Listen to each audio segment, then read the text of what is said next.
Hey guys, so we are going to start our rational expressions and equations unit. I will tell you straight off the bat that this whole unit, the first step really is knowing how to factor. So make sure that if you're struggling with factoring, you come talk to me and we get that down because that's going to be your first step for everything, okay? So in 3.1 here, the first lesson is simplifying rational expressions. Okay, so we will go over some things to remember. First of all, when actually rationalizing an expression by factoring, we also have to break it down. Okay, and we also have to keep in mind that the denominator can never equal 0. Okay, so just a reminder here, like if we were doing our basic numbers, 20 is 5 times 4, and 12 is 3 times 4. What do you know? They both have the same factor in common. They both have 4. So we can, 4 over 4 is 1, and we can simplify that to 5/3. And we've been doing that for quite a while, right, with our basic numbers and everything. But now we're going to do it with factors of polynomials. So right here gives us a little review of factoring and everything. But like I said, I'm going to try to just keep going. And if you need help, pause, ask questions, okay? Now, also with simplifying rationals, what happens, right? Well, the idea, the reason behind simplifying rational expressions is to find where on a graph there's a discontinuity. So there are two things we're going to go over today. It's vertical asymptotes and points of discontinuity. Points of discontinuity, guys, are just your holes. Okay. When we're on the graph, it'd be a big open spot because that can't happen.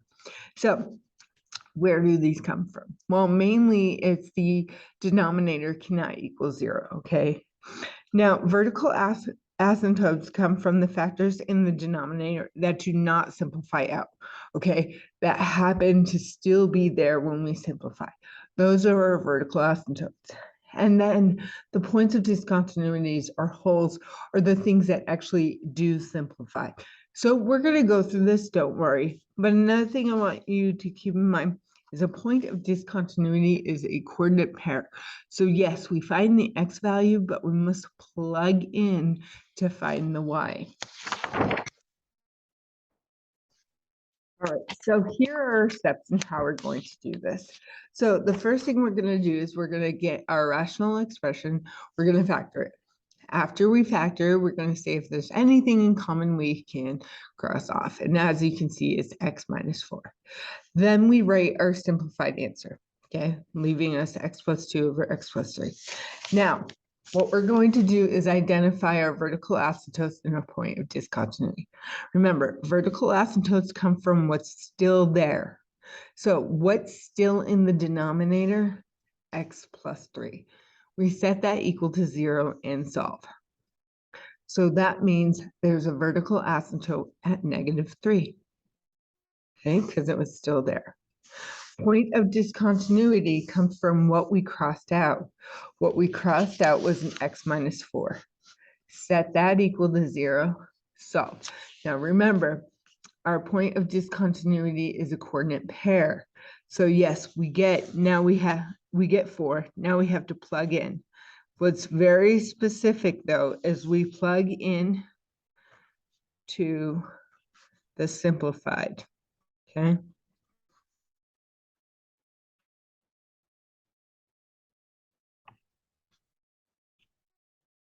So as you can see, we plug 4 into x. So we got 4 plus 2 in the numerator, 4 in the x, 4 plus 3 in the denominator, and we actually calculate that out and we get 6 over 7. So our coordinate where we have a hole is 4, 6, 7. This is what the graph looks like. Okay, so there's a vertical asymptote right here, and then we have our graph. Now, this graph here on this side, I don't know why it printed out that way. Don't worry about it. What's going to happen though is there's going to be another graph around here. Okay. Again, we'll see graphing later. It's about pointing out what's going on. So let's do some practice, okay? So for example, one, what we're going to do is factor what we can. Now on top, the one thing we always do when we factor, the first thing we always look for is greatest common factor. So they have an X in common. Now, I also might want to take the negative out because that helps me identify if I could go further in my factoring. So we have negative X times 5X squared plus, minus 4X minus 6. Now, I will tell you right off the bat that that cannot be factored any further. And we're just doing that quickly because we're going to focus on simplifying. Okay, so what do the top and the bottom have in common? As you can see, I put a 6 there instead of an X. It's early in the morning, guys. Okay, so those two cancel. Remember, what happens when I cancel? That's a whole. Okay, so my simplified version of this rational expression is going to be negative times 5X squared minus 4X minus 6. Okay. Now we have a point of discontinuity at, we take what we crossed out, which was X, we set it equal to 0. Okay, well, we don't have to solve anything because we know X is 0, but that's just the X value. So we have to plug in and say negative 5 times 0 squared minus 4 times 0 minus 6. What do we get? Well, that gives us 0 for our X value, and it gives us a positive 6 for our Y. How do I know it's positive, guys? Because a negative times a negative is a positive. Now, also, here's the trick. In this simplified rational, the denominator is now 1, right? That is where your vertical asymptotes come from. But in this case, can 1 ever be 0? No. So there are no vertical asymptotes in this example. Okay, let's go to the other one. This is our factoring. We're going to practice all type of factoring, okay? So if we look at the numerator here, what can we factor into? That's X plus 2 times X minus 2. Okay, all over X plus 2. So we factor. Next step, simplify what's in common. Right there. Okay, you can only cross off if there's multiplication in between. Okay, it's like addition and subtractions, like that sibling that never goes away. You can't get rid of one without the other. Okay, all right, so our simplified function or expression is X minus 2. Okay, well, right away, is there a, can the denominator ever be 0? No. So we do not have a vertical asymptote. And then we have to have our point of discontinuity, our whole. What did we cross off? We crossed off X plus 2. So set that equal to 0. So X equals negative 2. So the X value of our coordinate is negative 2. How do we find our Y value? Well, we plug back in to our simplified function. So negative 2 minus 2 is what? It's negative 4. So that means our point of discontinuity is negative 2, negative 4, no vertical asymptote, and there is your simplified. All right. Number 3, again, I'm going to factor very quickly, okay? So this factors into X minus 4 times X plus 1 all over X plus 1 times X or minus 1. What did I do here? Oh, this should be minus. There we go. X plus 3. There we go. All right. Factor. Got to factor correctly, right? Okay. Those are in common, so we cross those off. Our simplified expression becomes x minus 4 all over x plus 3. Okay. Vertical asymptote. Our vertical asymptote comes from what's in the denominator. So we take what's in the denominator, set it equal to 0, and solve. So we have a vertical asymptote at -3. This is a line, right? Vertical asymptotes are a line, so it should be x equals. Point of discontinuity comes from what we crossed out. Well, we crossed out an x minus 1, so we set that equal to 0. So our x equals 1. That's our x coordinate of our whole. Now remember what we do with that value? We plug it in to our simplified. So on top we get -3. On the bottom we get 4. So our point is at 1 -3/4.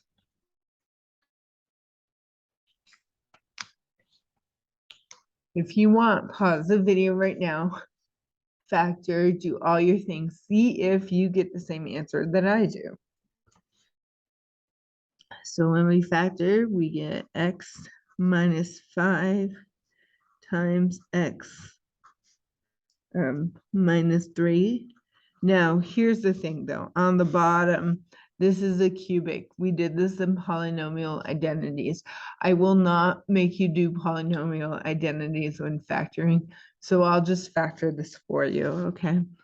This is x minus 5 times x squared plus 5x plus 25. Okay, what's in common to cross off? Is this x minus 5.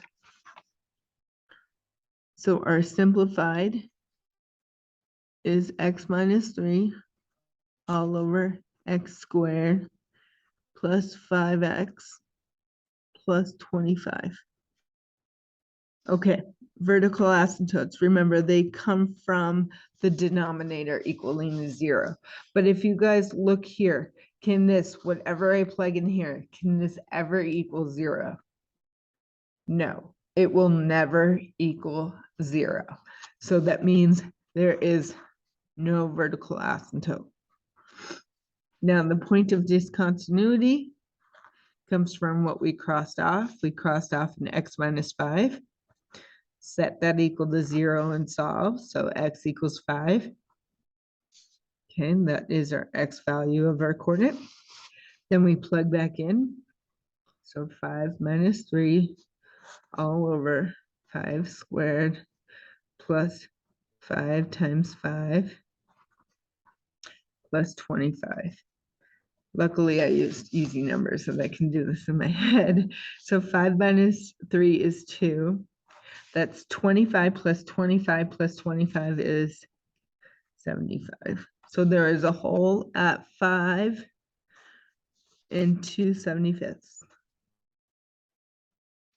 All right, I think we've got one more before you guys practice some on your own.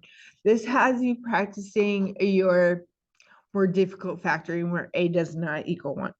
Again, take a moment, pause, see if you can factor correctly. But I'm just going to factor quickly here. So we have 2x plus 5 times 3x minus 1 on top. On the bottom, we have 3x minus 1 times 4x minus 3. What do they have in common? They have a 3x minus 1. So that means our simplified is 2x plus 5 all over 4x minus 3. Now, at the beginning here, I told you that with addition, we can't cross off. So you cannot cross off these x's. They are attached to an addition sign or a subtraction sign. It's like that sister that or brother that never goes away, right? We can only cross off up here because there's a multiplication sign and they go away together. Okay. Just like factors, we can only cross off factors, and factors is multiplication. Okay, vertical asymptote. Remember, vertical asymptotes come from your denominator. So we're going to set our denominator, which is 4x minus 3, equal to 0. So we add 3 and divide by 4. If you have to do that in 2 steps, do that now. But I ran out of room, so I did that quickly. Okay, so there's our vertical asymptote at x equals 3/4. Now let's do our point of discontinuity. What we crossed off was a 3x minus 1. Set that equal to 0. We get 3x equals 1, x equals 1/3. Now, point of discontinuity, that's our x value. This is where you might want to use your calculator, okay? So we're going to plug this into our simplified. So we get 2 times 1/3 plus 5 all over 4 times 1/3 minus 3. And of course, my calculator's in my backpack. Hold on 1 second.